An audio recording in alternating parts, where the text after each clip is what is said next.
Hi friends, welcome to my YouTube channel. ఈరోజు నేను చెప్పబోయేది ఏంటంటే మహారాజా సినిమా స్టోరీ. మహారాజా సినిమా స్టోరీ వచ్చేసి ఇలాగుంది. మహారాజా సినిమాలో విజయ్ సేతుపతి గారు ఒక బార్బర్ అనమాట. ఈయన ఒక ప్రమాదంలో తన భార్యని పోగొట్టుకుంటాడు. అతనికంటూ మిగిలిన ఒకే ఒక తోడు కూతురు. కూతురు తన బిడ్డతో కలిసి సిటీకి దూరంగా ఈయన ఒక ఇంట్లో జీవిస్తుంటాడు.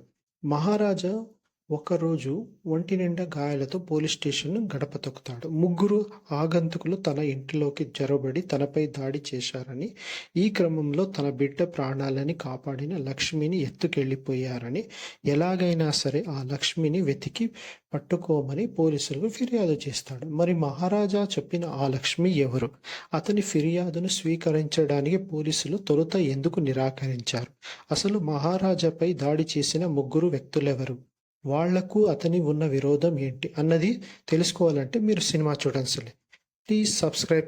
సినిమాలో విజయ్ సేతుపతి గారి యాక్టింగ్ అయితే చాలా సూపరు. మీకు ఈ సినిమా అనేది ఒక సింపుల్ రివెంజ్ స్టోరీనే, బట్ ఏ రకంగా ప్రజెంటేషన్ చేశారనేది డైరెక్టర్ ఇక్కడ చాలా అద్భుతంగా చూపించినారు అనమాట.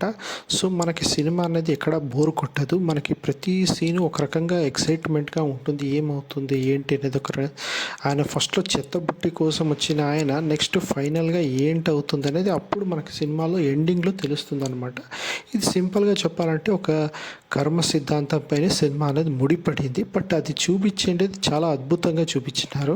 మనం ఏదైతే చేస్తామో మనకి చివరికి అదే మనకు వస్తుంది అనేది ఈ సినిమాలో స్టోరీ మీకు ఎండ్లో తెలుస్తుంది అన్నమాట. సో ఇది సినిమా అయితే చాలా సూపర్, మీరు బోర్ కొట్టదు. ఈ సినిమా వచ్చేసి ఇప్పుడు ప్రస్తుతానికి నెట్ఫ్లిక్స్లో ఉంది. సో మీరు నెట్ఫ్లిక్స్లో ఎంజాయ్ చేయొచ్చు. మోస్ట్లీ ఇంకా కొద్ది రోజులు మీకు టీవీలో కూడా ఏదో ఒక ఛానల్లో అయితే ఈ సినిమా రావచ్చు. సో ఇలాంటి మరెన్నో విషయాలు మీరు తెలుసుకోవాలి అనుకునేది అయితే నా యూట్యూబ్ ఛానల్ సబ్స్క్రైబ్ చేసుకోండి. Thank you.